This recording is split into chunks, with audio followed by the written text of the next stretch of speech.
Alors, bonsoir à toutes et à tous.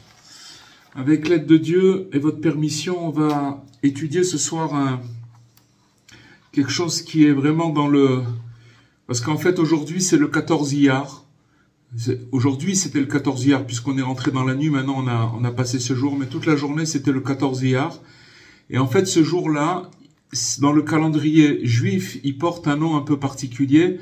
C'est Pessah Sheni. Ça veut dire le deuxième Pessah. Alors, qu'est-ce que ça veut dire? En fait, à l'époque du temple, il y avait le sacrifice de Pessah que devait être offert le 14 Nissan, ça veut dire un mois avant. Puisque aujourd'hui, on est le 14 Iyar, et le mois d'avant, c'est Nissan, donc c'était le soir de Pessah. Chacun, c'était une date fixe, et c'était un rendez-vous spirituel qui était central pour chaque famille, qui devait amener un sacrifice le 14 du soir de Nissan pour commémorer la sortie d'Égypte.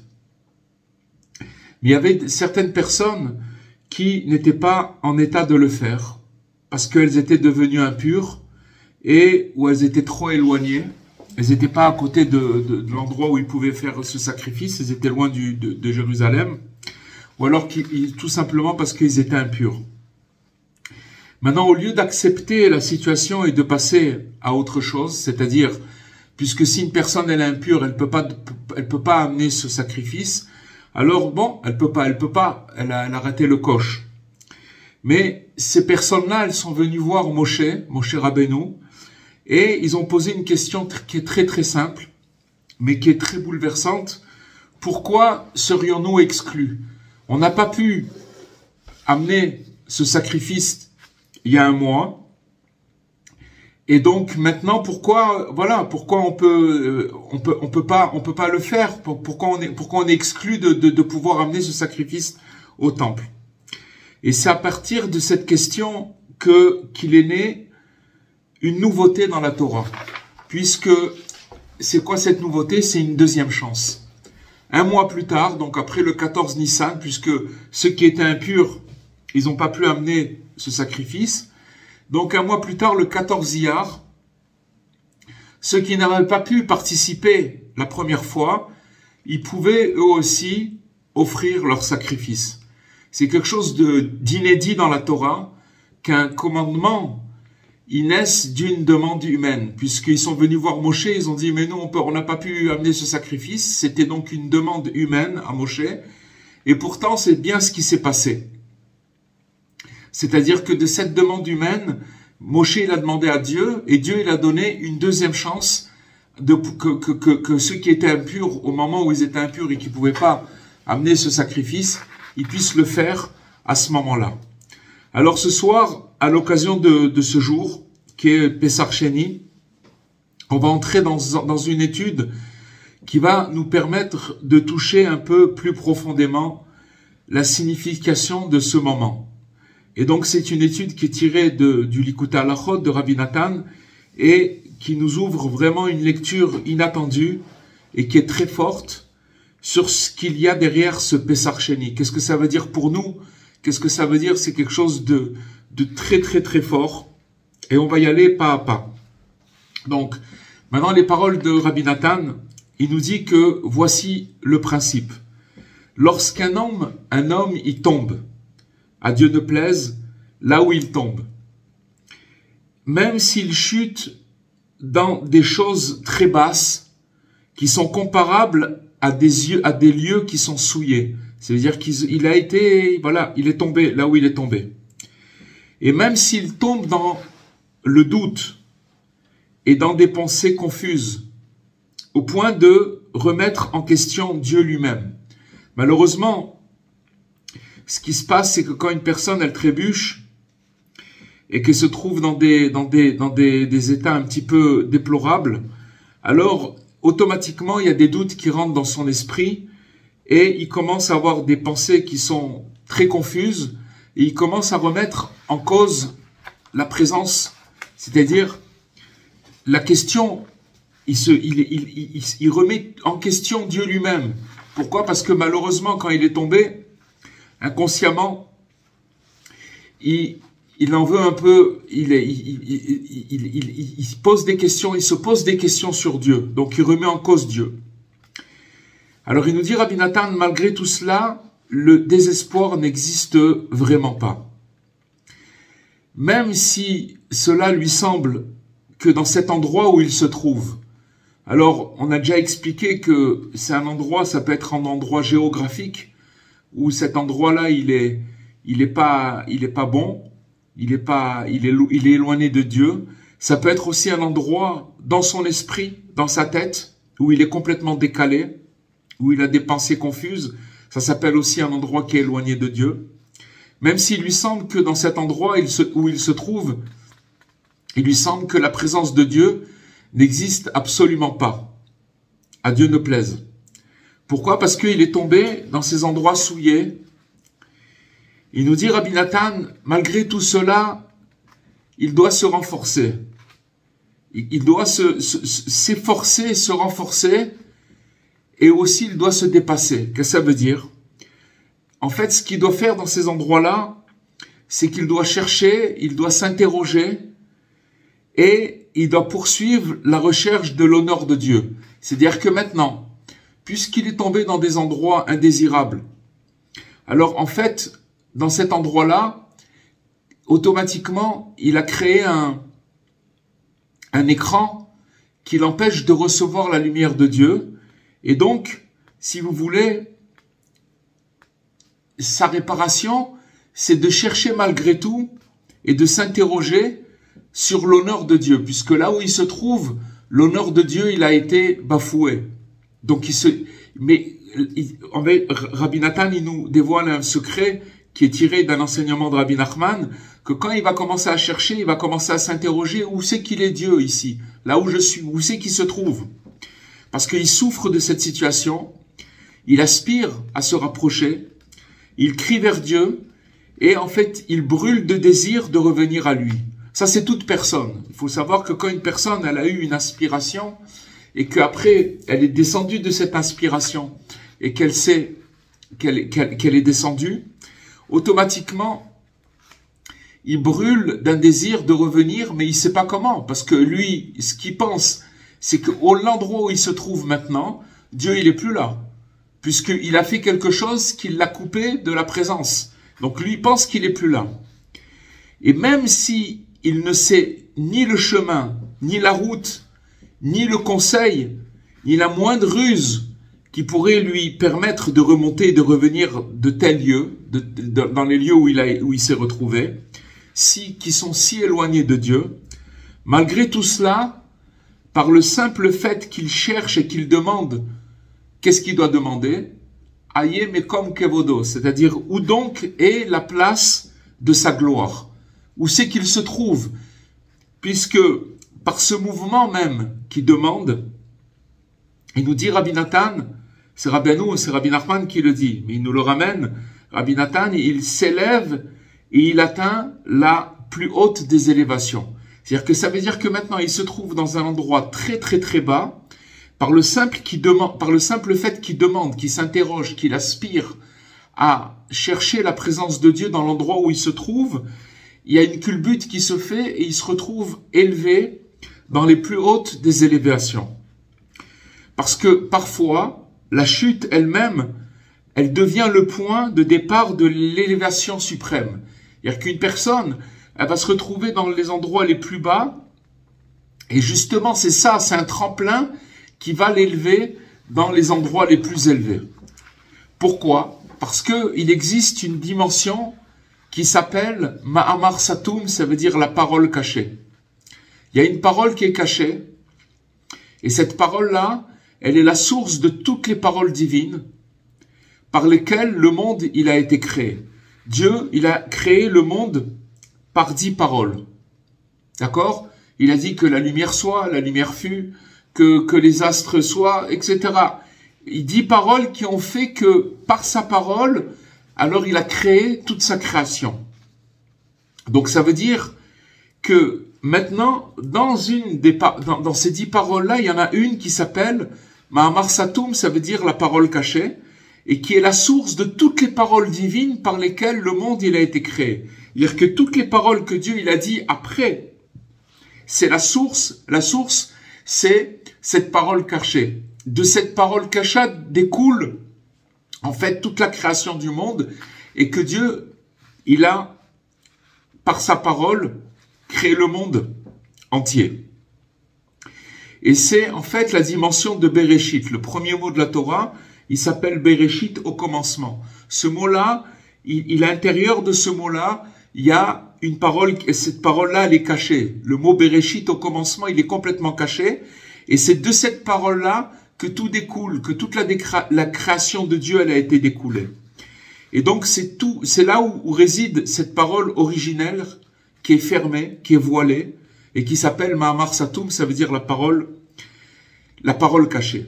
Et c'est justement parce qu'elle est si dissimulée, cette parole, et que découle, en fait, cette parole, elle est dissimulée, elle est tellement élevée, que de là, c'est paradoxal ce qu'on va dire, ce qu'il nous dit Rabbi Nathan, que paradoxalement découle la vitalité, le maintien, même des lieux les plus souillés et des choses les plus mauvaises. C'est-à-dire que maintenant, dans le monde, il y a des choses abominables, des lieux qu'on ne peut pas fréquenter. Et des fois, dans notre tête, même si on n'est pas dans ces lieux-là, notre tête, elle peut nous amener dans des endroits qui sont obscurs.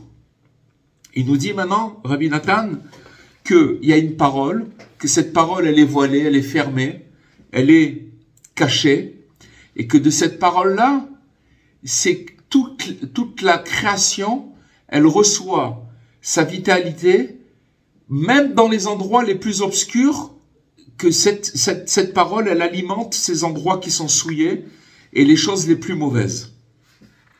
Ainsi, quand une personne, elle chute, à Dieu ne plaise, dans ces endroits-là, et que cette personne, elle va chercher, elle va s'interroger, où donc est la place de sa gloire, où est la place de la gloire de Dieu, où c'est que Dieu il se trouve dans l'endroit où je me trouve maintenant. Alors, par cette même recherche, il va s'élever vers la plus haute des hauteurs. Car il va parvenir à remonter, en fait, jusqu'à la racine même de la sainteté. C'est quoi la sainteté?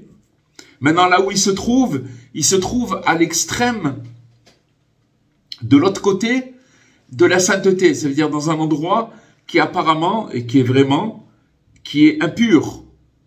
Maintenant, comment il va faire pour pouvoir remonter à la source de la sainteté? C'est en posant cette question, puisqu'il se projette dans cette parole qui est hermétique, cette parole qui est voilée, et qui est appelée Hayé. Ce mot Hayé, c'est un mot divin, ça veut dire où, tout simplement où. C'est-à-dire que maintenant, moi je vais me retrouver dans un endroit très éloigné, et là-bas je vais demander où c'est que tu es Hachem. Et donc ça c'est la dimension de cette parole qui est cachée, et que de laquelle émanent les 10 paroles de la création. Parce que le but essentiel de la création n'a été que pour la révélation de la gloire de Dieu. Dieu, il a créé son monde pour une seule chose, pour révéler sa gloire. C'est pour ça que dans chaque élément de la création, qui ont été créés par les 10 paroles divines, se trouve une part de gloire. Par exemple, quand Dieu il a créé des montagnes, et que si maintenant vous observez les montagnes, vous dites, waouh, quelle grandeur, quelle grande création Hachem il a fait. Il y a des fois où on est époustouflé par des comment dirais-je, des beaux paysages ou des choses extraordinaires dans le monde. Mais tout ça, en fait, c'est la création de Dieu qui veut nous dire quelque chose. Ça veut dire, c'est en fait, ça a été créé par la parole divine et c'est ce qu'on voit. Donc, dans toutes ces créations, il se trouve une part de sa gloire, la gloire de Dieu. Car toutes ces 10 paroles, elles ont été énoncées seulement pour permettre à sa gloire de se révéler à travers la création. Mais il faut savoir que chaque expression de sa gloire, elle est présente dans sa parole. Sa parole, c'est ce qu'on voit, cela veut dire la création de Dieu. Ce qu'on va voir, ce qu'on va regarder dans la création de Dieu, c'est en vérité l'expression de la parole de Dieu, puisqu'il a créé le monde avec les 10 paroles. Mais il faut savoir que toute son expression à Dieu de ces 10 paroles et les choses qu'on voit dans le monde, elle est délimitée par une frontière, afin qu'elle ne déborde pas jusque dans les dieux souillés. C'est-à-dire qu'en fait, les paroles, la création de Dieu, qui est évidente pour nous puisqu'on la voit avec nos yeux, elle ne peut pas aller dans des endroits souillés. C'est des endroits qui sont impurs et obscurs. Et qu'en fait, ce sont des domaines qui sont extérieurs à la sainteté. Puisqu'il est dit, les sages nous disent que la gloire de Dieu, Dieu dit comme ça, ma gloire, je la donnerai pas à un autre. Ça veut dire un être, quelqu'un, c'est quoi un autre? Quelqu'un qui a été dans des endroits souillés, des endroits qui sont extérieurs à la sainteté. Bien qu'il soit écrit que toute la terre, elle est remplie de sa gloire, mais il existe malgré tout une limite à cette gloire, qui l'empêche de se répandre jusque dans ces lieux qu'on a évoqués, c'est-à-dire les endroits les endroits obscurs, les endroits qui sont extérieurs à la sainteté. C'est les lieux d'impureté et d'idolâtrie. Donc, si vous voulez, dans la création de Dieu, la gloire de Dieu, elle ne peut pas arriver jusque ces endroits-là, malgré que c'est marqué que toute la terre, elle est remplie de sa gloire. Mais en vérité, il nous dit Rabbi Nathan, même ces endroits-là, les lieux les plus souillés, il nous dit Rabbi Nathan, les temples d'idolâtrie ont eux aussi besoin de recevoir une forme de vitalité. Parce que rien ne peut exister sans la vie que Dieu leur accorde. En fait, les choses les plus éloignées de la sainteté, si elles existent, ça veut dire qu'elles reçoivent une certaine vitalité de Dieu. Mais cette vitalité-là, elle ne vient pas de la lumière révélée. Ça veut dire qu'elle ne vient pas des 10 paroles dont on a parlé, les 10 paroles de la création de Dieu. Et en fait, cette vitalité, elle leur parvient à travers la parole cachée. On a parlé tout à l'heure de la parole cachée, cette dimension, la parole hermétique, qui est liée au premier mot de la Torah, c'est-à-dire Bereshit. Et que cette parole cachée, elle s'appelle Hayé. En fait, c'est une racine, cette parole, qui est très mystérieuse, d'où tout commence et d'où tout reçoit. Ça veut dire que tout vient de là-bas. C'est la racine de toute la création. Donc ça veut dire que c'est pourquoi que celui qui tombe dans ces endroits-là, à Dieu ne plaise, lorsqu'il va le demander, il va chercher, il va implorer, où est la place de sa gloire, la place de la gloire de Dieu, où c'est, maintenant je me trouve dans une place, je suis complètement déconnecté, je suis impur, je suis dans un endroit complètement éloigné, mais je demande, où est la place de Dieu ici, là où je me trouve? Alors il nous dit Rabbi Nathan que par cela même, le mérite, il mérite, la personne, elle mérite de s'élever jusqu'à la plus haute élévation. Il va monter, ça veut dire que c'est comme un tremplin. C'est-à-dire qu'il va descendre, tac, tac, et s'il a le mérite de là-bas de demander, alors il va complètement aller très, très, très haut. Il va se retrouver projeté très, très haut. Pourquoi? Parce qu'il atteint ce niveau qui s'appelle Hayé, qui correspond à la première lettre de la Torah qui s'appelle Bereshit, à la parole cachée, à la parole hermétique, qui est au-dessus de toutes les autres paroles. Et donc tout tire leur source. Ça veut dire que tout ce qu'il y a sur le monde, tout ce qu'il y a dans le monde tire la source de cette parole hermétique. Et donc cela correspond au verset Va'ayé aseh leola, c'est-à-dire que, en fait, Hayé, ça veut dire où il s'est élevé en holocauste. Ça veut dire que maintenant, le sens profond de l'expression Hayé aseh leola, ça veut dire où il devient une offrande consumée. Ça veut dire une montée totale vers Dieu. Qu'est-ce que ça signifie? Ça veut dire que quand une personne, elle crie, où est-il? Où es-tu, Dieu? Ce cri-là, il va naître de la souffrance. Il va naître de la chute, du vide dans lequel la personne, elle se trouve. Ce cri-là de souffrance, il va lui-même se transformer en élévation. Parce qu'en fait, ce n'est pas un désespoir, un simple désespoir. Parce que la personne, elle crie où tu es, c'est pas un désespoir, au contraire, c'est un appel. C'est en fait un feu qui est intérieur, qui s'élève vers Dieu comme un sacrifice. C'est-à-dire que maintenant, le fait de demander, dans l'endroit où il se trouve tellement bas, le fait de demander où tu es Dieu, avec bien sûr qui souffre de ça, alors il va transformer toute l'obscurité dans laquelle il est en feu sacré. C'est-à-dire qu'il a donné, c'est comme si qu'il a fait un sacrifice à Dieu, et que ce feu qu'il a à l'intérieur, cette demande, cette supplication, cet appel, il va se transformer en feu qui va brûler pour Dieu. Et il nous dit, Rabbi Nathan, quelque chose de très très fort. Il nous dit que c'est ça toute l'essence même de la teshuva. Les gens ils parlent de teshuva, teshuva. Qu'est-ce que c'est la teshuva? C'est-à-dire, qu'est-ce que ça veut dire venir vers Dieu?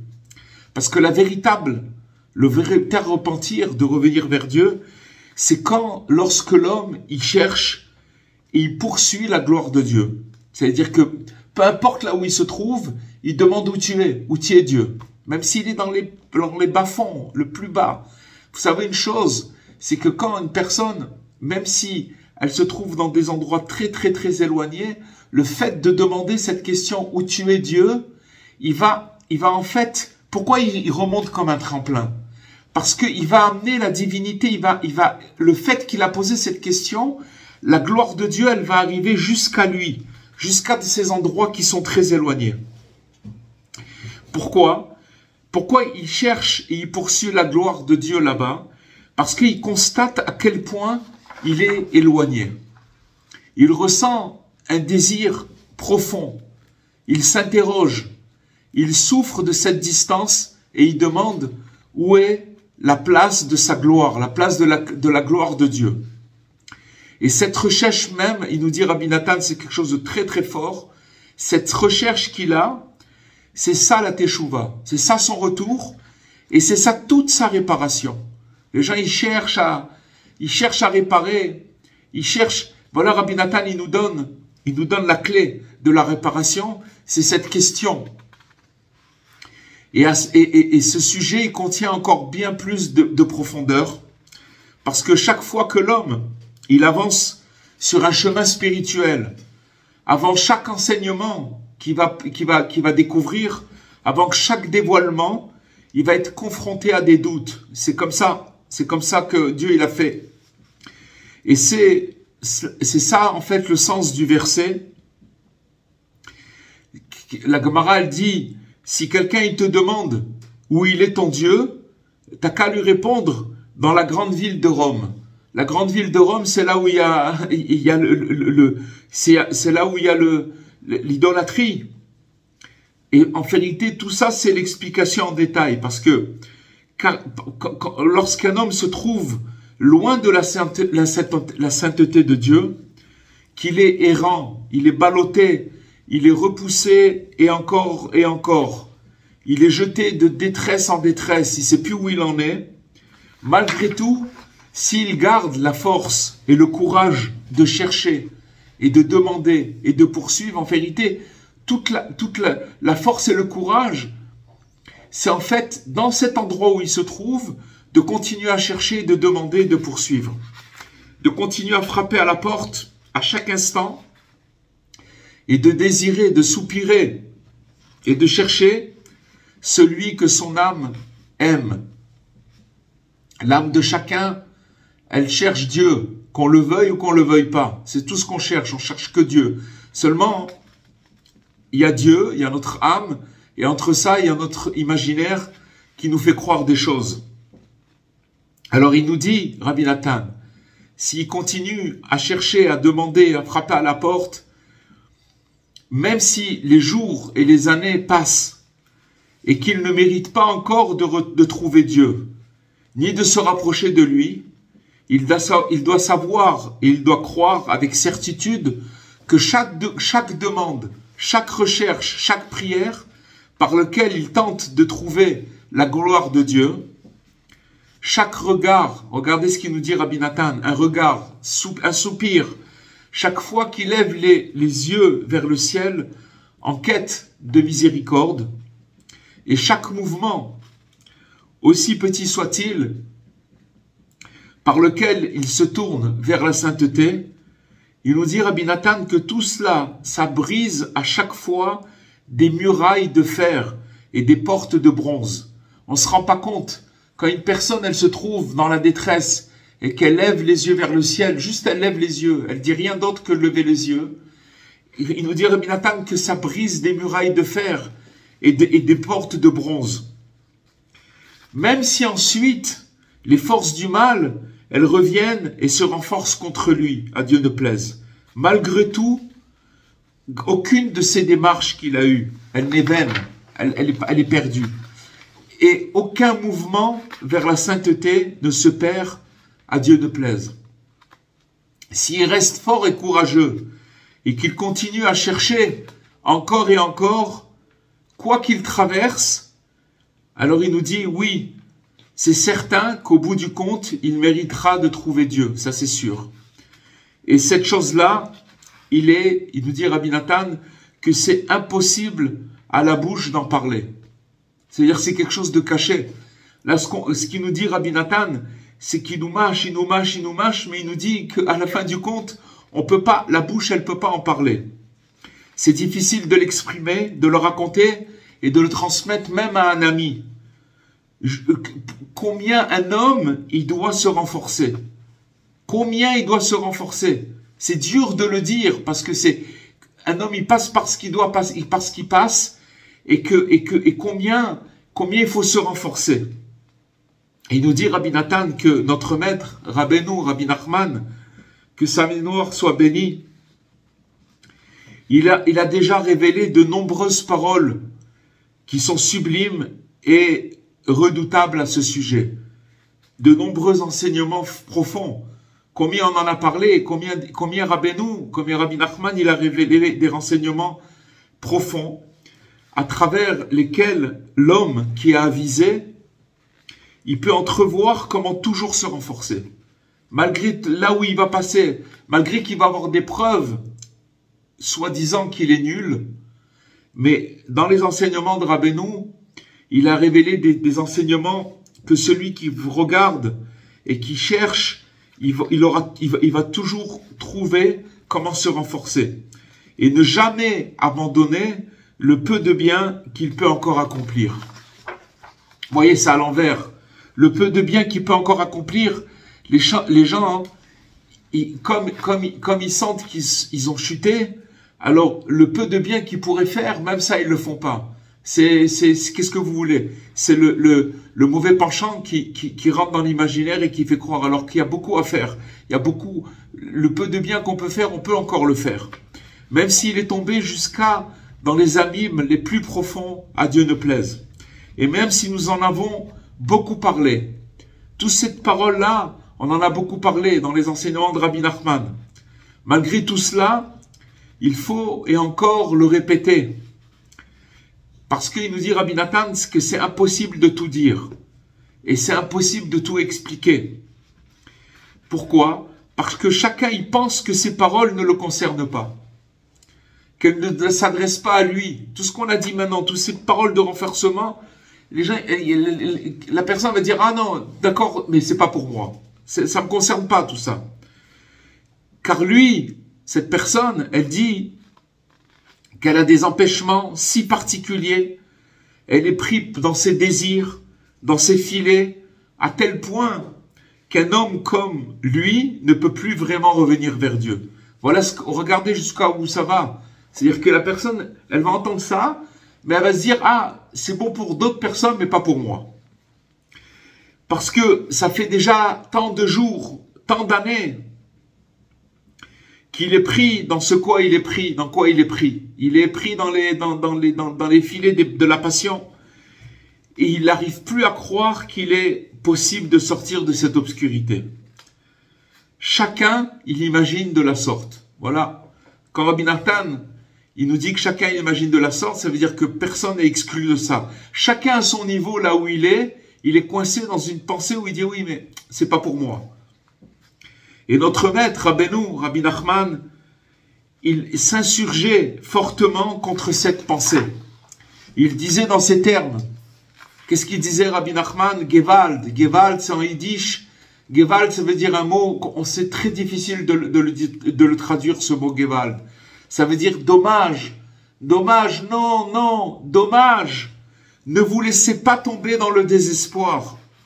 Et Rabbi Nachman, il insistait longuement sur ce cri, Gewalt, Gewalt. Il a crié cette parole qui vient jusqu'à nous aujourd'hui. 200 et quelques années après qu'il soit et ça va continuer. Le désespoir, il n'existe pas. C'est ça qu'il a crié. Ne vous découragez pas. Parce qu'en vérité, tout homme peut mériter de se rapprocher véritablement de Dieu, même par ce seul enseignement. Ce seul enseignement qu'on a étudié ce soir, rien que par cet enseignement, ça suffit pour se rapprocher. Ça veut dire quoi? C'est-à-dire qu'au minimum, il cherche, il demande, qu'il aspire à revenir vers Dieu. Peu importe où il se trouve. Et tôt ou tard, il se rapprochera véritablement de lui. Et en fait, à la fin, qu'est-ce qu'il va voir? Il verra que rien, aucun mouvement n'a été perdu. Et que chaque pas, que chaque demande, chaque soupir vers cette gloire de Dieu, de chercher la gloire de Dieu, il lui a permis de réparer quelque chose jusqu'à ce qu'il mérite finalement de s'élever au sommet de l'élévation. Vous savez, c'est quoi le sommet de l'élévation? C'est-à-dire qu'il est complètement libéré. Si ça y est, il a fait tchouva. C'est quoi faire teshuva, les amis? C'est quoi revenir vers Dieu? C'est de connaître Dieu, de savoir qu'en vérité, peu importe ce qui peut arriver, on ne se décourage pas. Et cela correspond, alors maintenant on arrive, pour terminer, tout Rabbi Nathan, il nous a fait tout cet exposé pour nous expliquer qu'est-ce que c'est Pessar Sheni, le deuxième Péchar, qui était aujourd'hui. Que c'est cette mitzvah, ce commandement, qui n'a pas été donné d'emblée par l'intermédiaire de Moshe. C'est-à-dire que Moshe, il n'a pas reçu ce commandement-là de Dieu, mais seulement après que ceux qui étaient impurs, ils soient venus demander, ils ont demandé la question, pourquoi serions-nous exclus, empêchés d'offrir le sacrifice de l'Éternel en son temps? On n'a pas pu le faire en son temps. Pourquoi on est exclu? Parce qu'on n'a pas pu, ou parce qu'on était impur, ou parce qu'on n'était pas là. À cause de ça, on est privé de pouvoir offrir ce sacrifice à Dieu. Par cela, la Torah nous enseigne profondément qu'il n'y a absolument aucun désespoir dans le monde. Vous savez, quand Rabbi Nachman il n'y a pas de désespoir, parce que c'est marqué dans la Torah, mais il faut savoir le lire, il faut savoir l'expliquer, il faut savoir le sortir de ça. Parce que même celui qui est impur, ou qui se trouve en chemin lointain, qui ne peut pas offrir ce sacrifice, qui est très éloigné, ça veut dire le chemin lointain, ça veut dire qu'il est très éloigné de Dieu, et qu'il ne peut pas offrir le sacrifice de Dieu en son temps. En fait, qu'est-ce que ça veut dire? Qu'il n'arrive pas à servir Dieu comme il le voudrait. Il aimerait tellement faire tout ce que Dieu lui demande, mais il n'arrive pas. Il n'arrive pas à faire les choses dans l'ordre. Il n'arrive pas à faire les choses au bon moment, comme il convient de le faire. Malgré tout, si il ne se désespère pas à cause de cela, peu importe, il n'arrive pas, mais il ne se désespère pas à cause de ça, et qu'il se tourne vers le tzaddik véritable. Le tzaddik véritable, c'est celui qui a l'aspect de Moshe dans notre génération. C'est, puisque Rabbi Nachman nous amène cet enseignement, c'est-à-dire qu'il se retourne et qu'il se tourne vers le tzaddik. Le tzaddik, et qui lui demande pourquoi, puisqu'à l'époque ils sont retournés vers Moshe, pourquoi si on est impur, on est interdit d'offrir le sacrifice. Alors, qu'est-ce qui se passe à ce moment-là s'il pose la question à Dieu? Pourquoi je peux pas me offrir? Pourquoi je peux pas me rapprocher? Alors Dieu, qui est plein de miséricorde, il prend pitié de lui. Et grâce à cela, il va mériter la plus haute des élévations. Et par cette élévation, il va mériter même d'ajouter une nouvelle section dans la Torah. Parce que cette nouvelle section dans la Torah, avant que ces impurs, ces gens qui ne pouvaient pas offrir ce sacrifice, avant ça, c'était interdit. S'ils n'avaient pas posé la question, s'ils n'avaient pas demandé à Moshe, pourquoi on est privé d'amener ce sacrifice? S'ils n'avaient pas posé cette question et que Moshe, il se retourne vers Dieu pour leur dire, on m'a posé ces questions, qu'est-ce qu'on doit faire? Dieu, il n'aurait pas rajouté cette nouvelle section dans la Torah. Parce que c'est en cherchant, on apprend de ça, que c'est seulement en cherchant et en demandant où est la gloire de Dieu, dans l'endroit où je me trouve, qu'il va accéder à un niveau d'élévation suprême. Et de cette élévation, il va naître des enseignements nouveaux dans la Torah. En fait, c'est une forme de réception nouvelle de la Torah qui provient de ce mot, qui s'appelle Aïe, qui veut dire où. Où c'est que tu es? En fait, cette quête, elle est née de la distance et du manque. Comme la personne, elle a senti sa distance et son manque, mais qu'elle ne s'est pas découragée. Pourquoi elle ne s'est pas découragée? Parce qu'elle a demandé, et pourquoi pas moi? Pourquoi je peux pas? C'est pas parce que je suis dans un endroit si bas que je peux pas accéder à me rapprocher à Dieu. Et c'est précisément tout ça le sens de la paracha de Pessar Sheni, qui n'a été donné que parce que les impurs ont demandé pourquoi serions-nous écartés.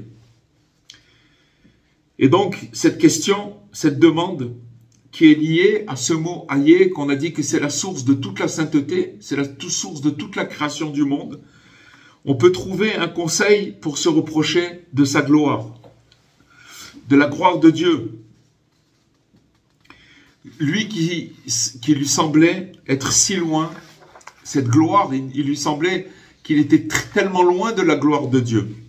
Et c'est précisément cela, le sens de Aïe Mekom Kevodo, où est le lieu de sa gloire, qui est en fait une quête intérieure profonde, qui est en fait un cri qui est venu de l'absence, du vide, de la chute. C'est de là-bas qu'il est venu ce cri. Et c'est par cette recherche-là que l'on mérite la plus haute élévation. Et c'est à partir de cette chose-là qu'on reçoit la Torah elle-même. Ça veut dire qu'en fait, ce qu'on a vu, c'est que ce qui nous explique Rabbi Nathan, c'est que cette demande, elle a créé une nouvelle Torah, une nouvelle possibilité d'amener cette offrande-là. Voilà les amis, Bezrat Hashem, si vous avez des questions, c'est un enseignement extraordinaire et merveilleux qui nous dévoile Rabbi Nathan. Merci. Un très bon cours, vraiment. Voilà, Bezrat Hashem. Il faut s'en rappeler. Ça nous parle. Est-ce que je peux vous poser une petite question, s'il vous plaît? Vous avez dit que, d'après l'enseignement que vous avez donné de Rabbeinu, rien n'est jamais perdu, en fait. On peut toujours réparer dans la mesure du possible. Tout est possible. C'est exactement ça. C'est pas que tout est possible. C'est que peu importe où on se trouve, le fait de demander où c'est que Dieu se trouve, dans l'endroit où on se trouve, bien qu'on croit qu'on est très très éloigné, alors on arrive à une élévation extraordinaire. Pourquoi? Parce qu'on se connecte à la source de la sainteté. Le fait de demander où Dieu se trouve, dans l'endroit où on se trouve, c'est ça qui nous connecte à l'endroit de la sainteté. Et donc si on se trouve, on arrive à se connecter à l'endroit de la sainteté, alors tout est réparable, parce qu'on remonte complètement. C'est ça qui fait remonter la personne. Bezrat Hashem. Amen, amen. Amen. Voilà les amis, Bezrat Hashem. C'est aussi quelque chose où je crois que c'est la seule fois dans l'histoire où c'est le peuple qui a réclamé à faire une mitzvah, donc c'est un appel d'en bas.